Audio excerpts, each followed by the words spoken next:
Assalamualaikum warahmatullahi wabarakatuh. Waalaikumsalam warahmatullahi wabarakatuh. Alhamdulillahi rabbil alamin. Wabihi nasta'in ala umuri dunya waddin. Wassalatu wassalamu ala asrafil anbiya'i wal mursalin. Ala sayyidina wa habibina wa syafi'ina wa maulana Muhammadin. Wa ala alihi wa ashabihi wa man tabi'ahum bi ihsanin ila yaumiddin. Amma ba'd.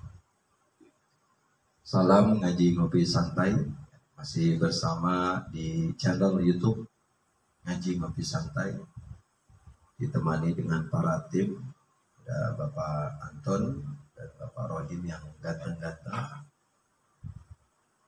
Mudah-mudahan pada kesempatan ini kita selalu dalam keberkahan Allah Subhanahu wa taala dan selalu kita diberikan nikmat iman, nikmat Islam dan nikmat sehat walafiat. Amin ya Rabbal Amin. Baik, tidak pakai lama ya. Langsung saja. Hari ini kita akan membahas. Sebelum kita mulai, mari kita awali dengan membaca doa terlebih dahulu.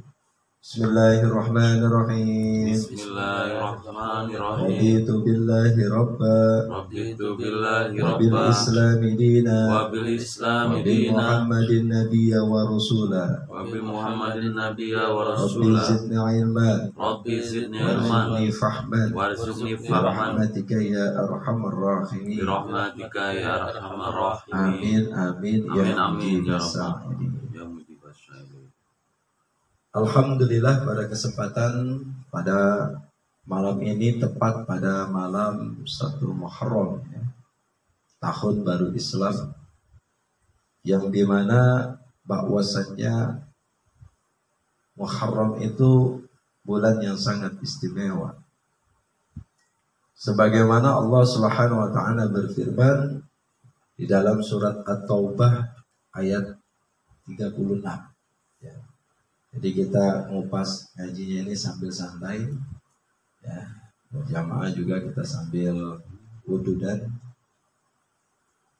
biar tidak galau ya. Kalau kita ambil dalam surat At-Taubah 36, Bismillahirrahmanirrahim. Inna iddata sukhuri indallahi 12 syahran fi kitabillah. Sesungguhnya bilangan bulan di sisi Allah itu terdapat 12 bulan. Ya, 12 syahran. Ini ada 12 bulan fi kitabillah yang Allah tentukan di dalam kitab suci Al-Qur'an. Yauma khalaqas samawati wal ardh, yang dimana Allah ciptakan langit dan bumi. Minha arba'atun hurum. Namun ada 4 bulan yang dimana dinamakan arba'atun hurum. Ya. Dzalika dinul qayyim. Dan itulah salah satu bentuk agama yang lurus. Jadi ada 4 bulan hurum yang dimuliakan oleh Allah. Tapi bukan berarti dari 12 bulan itu tidak mulia. Namun 4 bulan ini memiliki keutamaan. Karena dari 4 bulan ini ada sejarahnya.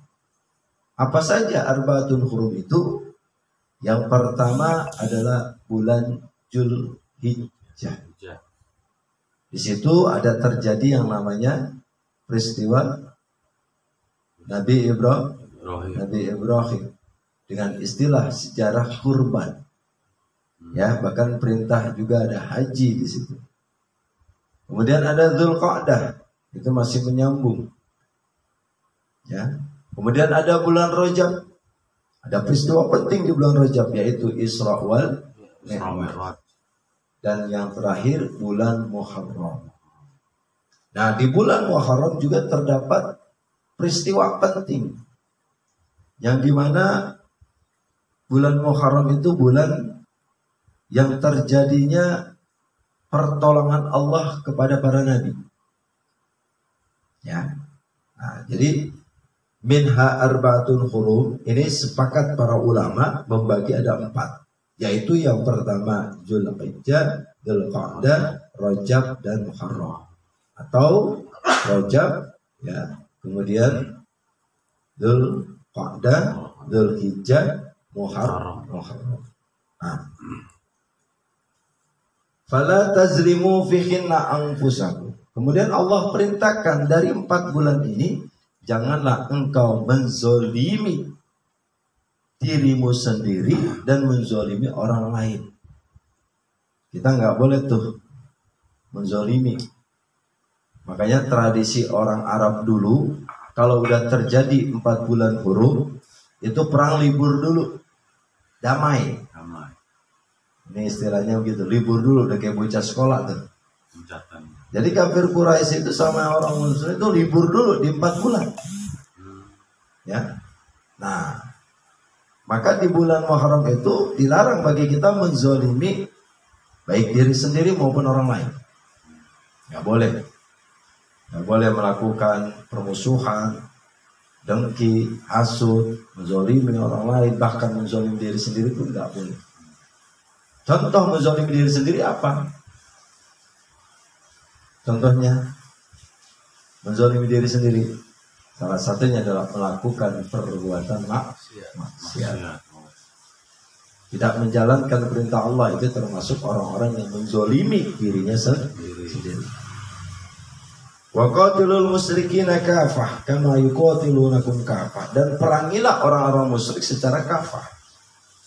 Ya. Sebagaimana mereka memerangimu. Perangi dia secara kafah. Dalam Islam kita diajarkan bahwasanya Islam tidak pernah memulai perang duluan. Tapi kalau ada yang memerangi, maka perangi. Dan di dalam Islam pun ada aturan. Jangan berlebihan. Ketika kau dipukul, maka balasnya pukul. Jangan sampai dipukul balasnya bunuh. Nah, ini berlebihan. Kecuali nyawa dibalas dengan nyawa.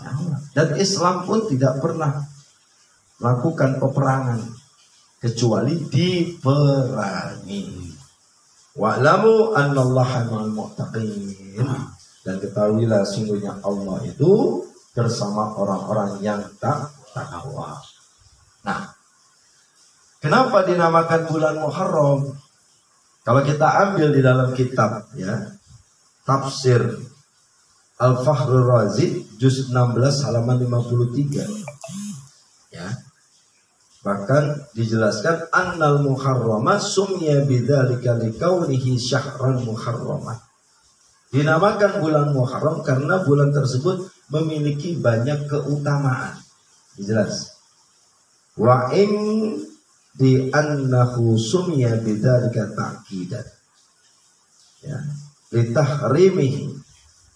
Karena orang Arab tempo dulu ya, li'annal araba kanat tataqallabu bihi, itu menyebutnya sebagai bulan yang mulia.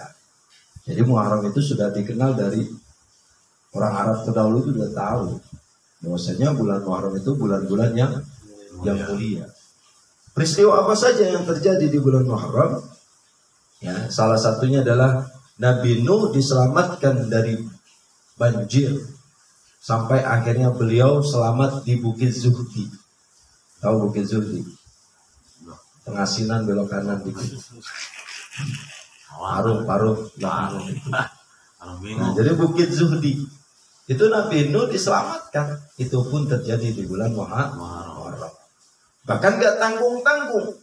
Nabi Ibrahim diselamatkan dari api yang besar. Api itu menjadi dingin. Qulna ya nar kuni bardan wa salaman ala Ibrahim. Dibacain tuh ayat ada dalam Al-Qur'an. Tiba-tiba tuh api jadi dingin. Makanya kalau antum umpama melihat api mau jadi dingin, coba antum baca ayat itu, kemudian antum pegang tuh api, insya Allah melepuh. Ya, jadi Nabi yang coba. Nah, Nabi Ibrahim diselamatkan dari bara api, itu juga terjadi di bulan Muharram. Apalagi Nabi Yunus diselamatkan dari perut ikan yang besar. Kalau istilahnya zaman sekarang ikan paus. Nah, kalau zaman dulu itu ada namanya ikan nun. Ya, wallahu a'lam ya. Nabi Yunus di dalam perut itu, ketika beliau akhirnya nyebur dari perahunya masuk ke dalam perut, kemudian di situ Nabi Yunus membaca istighfarnya Nabi Yunus. La ilaha illa anta subhanaka inni kuntu minadh dhalimin. Itu dibaca terus sama Nabi Yunus ketika di dalam perut, tiba-tiba itu perutnya ikan mules. Saking dahsyatnya tuh. Mules mungkin panasan kali. Tiba-tiba Nabi Yunus terpental dari perut itu dan selamat. Itu pun terjadi di bulan Muharram. Kemudian Nabi Musa diselamatkan dari kejaran Fir'aun. Itu juga terjadi di bulan Muharram. Ya. Bahkan tak tanggung-tanggung Nabi Adam diturunkan di muka bumi sebagai khalifah di muka bumi.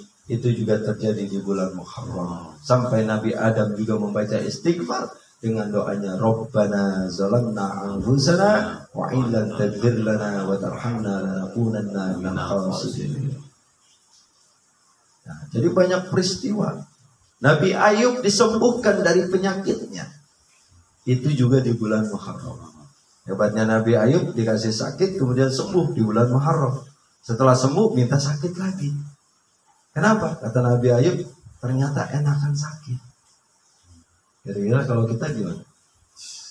Boro-boro, sakit gigi aja udah meluk-meluk. Benar nggak? Nah, ternyata bulan Muharram banyak peristiwa penting. Ya. Nah, oleh sebab itu, apa maksudnya dari sebuah kisah ini? Peristiwa penting ini. Ternyata maksudnya adalah di bulan Muharram itu adalah banyak sekali ampunan Allah yang begitu luar biasa. Bahkan di bulan Muharram pertolongan Allah sangat luar biasa. Bahkan ada satu riwayat ya, yang dikatakan oleh Syekh Ar-Razi Ar-Razi ini, di bulan-bulan hurum itu Allah lipat gandakan pahala. Yang melakukan dosa Allah lipat gandakan dosanya.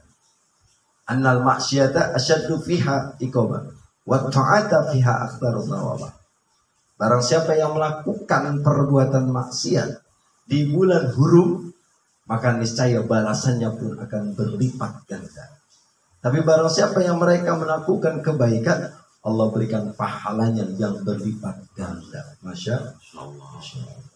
Nah, oleh sebab itu di bulan Muharram ini bulan yang sangat luar biasa. Bahkan sampai kepada kisahnya Rasulullah, ketika Rasulullah SAW sampai di Madinah, bertemu dengan kaumnya Nabi Musa. Itu bertemu dengan kaumnya Nabi Musa. Ya.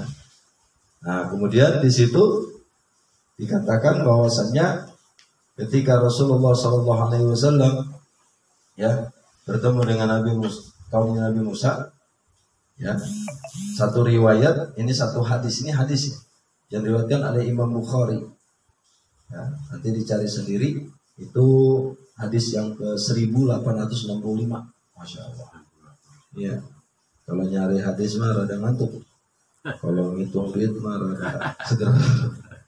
Di sini dikatakan bahwasannya Rasulullah SAW bersabda, ketika Rasulullah ada di Madinah bertemu kepada kaumnya Nabi Musa, dikatakan wa yaumun najallahu fihi Musa wa aqraqa ala Fir'aun. Nah, Rasul bertanya, kenapa kau berpuasa?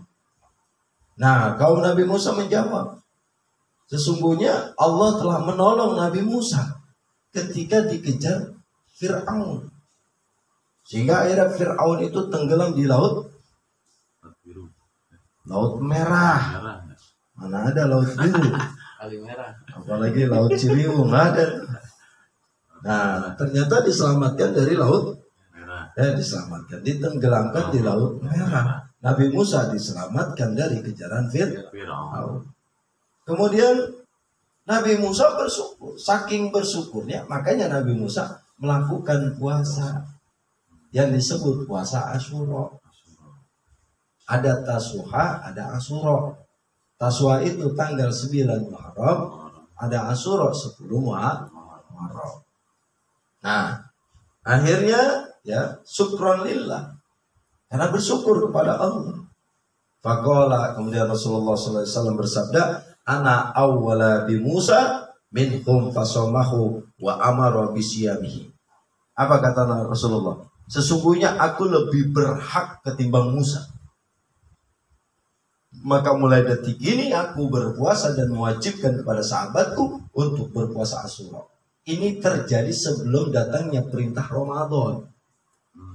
Jadi dulu sebelum datangnya perintah Ramadan, puasa Asyura itu hukumnya wajib. Setelah datangnya puasa Ramadan, barulah Asyura menjadi sunnah.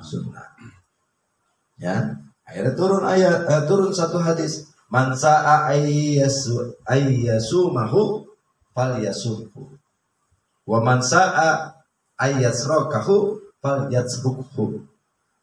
Barang siapa yang memang dia ingin melakukan puasa Asyura, maka berpuasalah. Namun bagi siapa yang ingin meninggalkannya, ya silakan meninggalkan saja. Ini hukumnya menjadi hukum sunnah.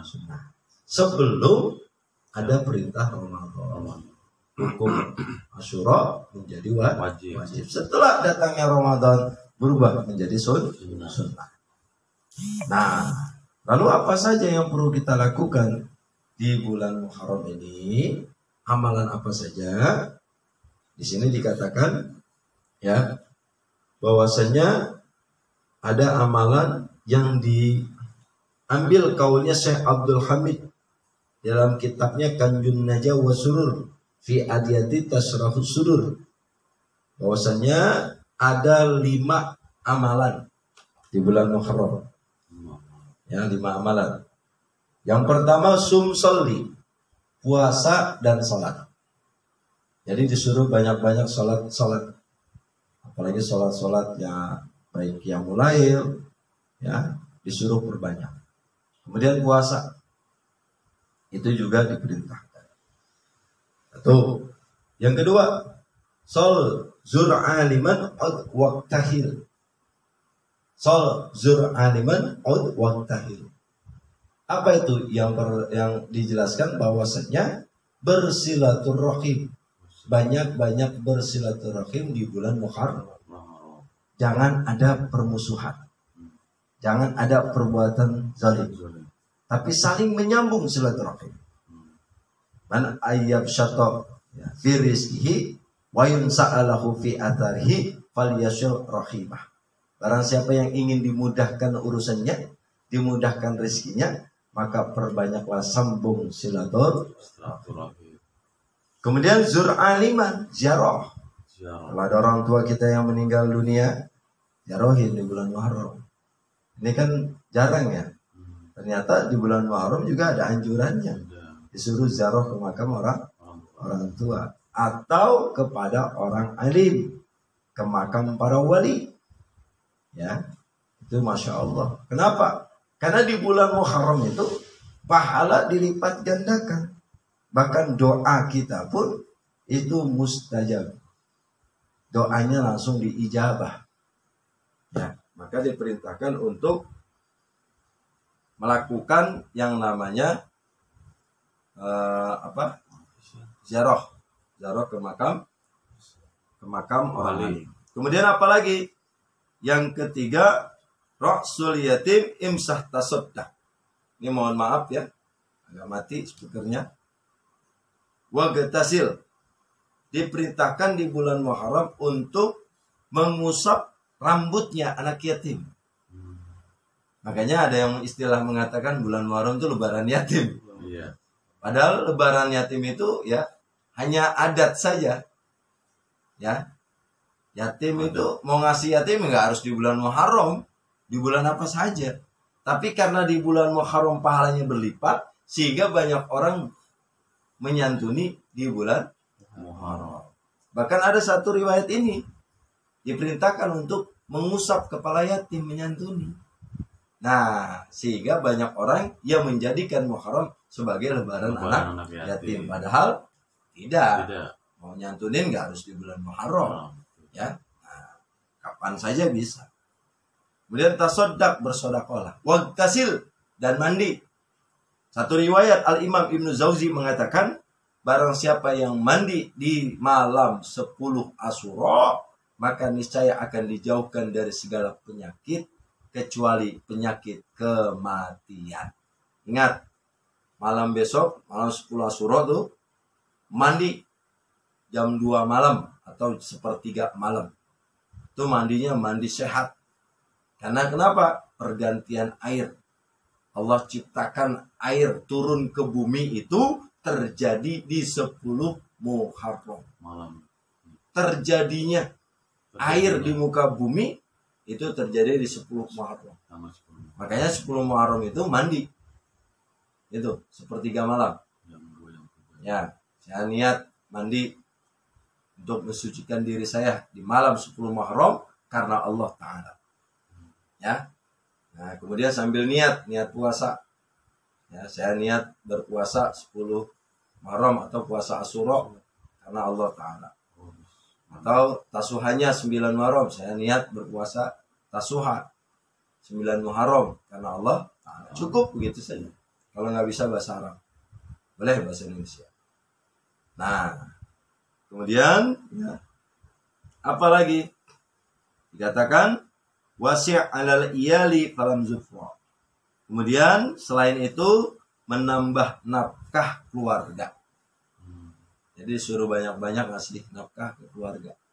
Itu di bulan Muharram, lebihin kalau bisa. Makanya kalau bini sakit, ya jangan dikasih obat. Gampang. Tuh bini kalau mau sembuh bawa ke toko emas, insya Allah sembuh. Ya, jadi ternyata di bulan Muharram kita disuruh memberikan nafkah lebih kepada keluarga. Bahkan ya disuruh untuk memotong kuku, membersihkan kuku, semua nih kotoran. Semua yang ada disuruh bersihin. Ya. Nah. Kemudian yang kelima, wasuratul ikhlasi kul al-fatasir. Di malamnya Qiyamul Lail, di malam 10 Asyura, kemudian membaca surat Al-Ikhlas sebanyak 1000 kali. Nah, itulah amalan-amalan yang dilakukan di bulan Muharram. Mudah-mudahan kita bisa mengamalkan, apalagi bisa semua nih. Amin. Ya minimal 1 atau 2 lah kalau bisa semuanya. Nah, apa itu orang yang berpuasa Asyura? Berpuasa Asyura itu sebagaimana Rasulullah SAW bersabda, "Siyamu yaumi Asyura ayyukaffiru sanatal madiyah." Karena siapa yang berpuasa Asyura, maka Allah akan mengampuni dosa-dosanya di masa yang akan datang. Masya Allah. Ya. Nah, kemudian ada juga satu hadis mengatakan, ya, afdhalu salat ba'dal maktubah as-salatu fi jawfil lail. Salat yang paling utama selain salat 5 waktu adalah salat di waktu malam, yaitu qiyamul tahajud. Wa afdhalu siyam ba'da Ramadan, sedangkan keutamaan puasa setelah Ramadan adalah yang dinamakan Asyura, yaitu puasa Asyura. Nah, jadi puasa Asyura itu memang ya tadi dikatakan sangat luar biasa. Karena dulu sebelum ada perintah Ramadan, Rasulullah mewajibkan puasa Asyura. Ya, sampai keluarlah hadis ini. Ya, oleh sebab itu ya sangat luar biasa di bulan Muharram ini, justru bulan banyak-banyak disuruh melakukan mohon ampun kepada Allah sekaligus berdoa. Dengan apa? Kita diajarkan oleh para ulama, ada doa awal tahun, ada doa akhir tahun. Supaya apa? Supaya kita minta sama Allah, mudah-mudahan awal tahun besok yang akan datang kita akan lebih baik. Amin. Ibadah kita makin meningkat, iman kita makin mantap, dan ketakwaan kita makin bertambah. Itu juga kita berharap mudah-mudahan di tahun yang akan datang kita diberikan panjang umur, kesehatan, dan lain sebagainya. Kemudian tahun-tahun sebelumnya mudah-mudahan Gusti Allah mengampuni atas segala kesalahan dan dosa-dosa kita semua. Nah, itu saja mungkin penjelasan tentang ya Muharram. Mudah-mudahan bermanfaat. Kurang lebihnya mohon maaf. Wallahul muwaffiq ila aqwamit thoriq. Assalamualaikum warahmatullahi wabarakatuh. Waalaikumsalam Waalaikumsalam warahmatullahi wabarakatuh.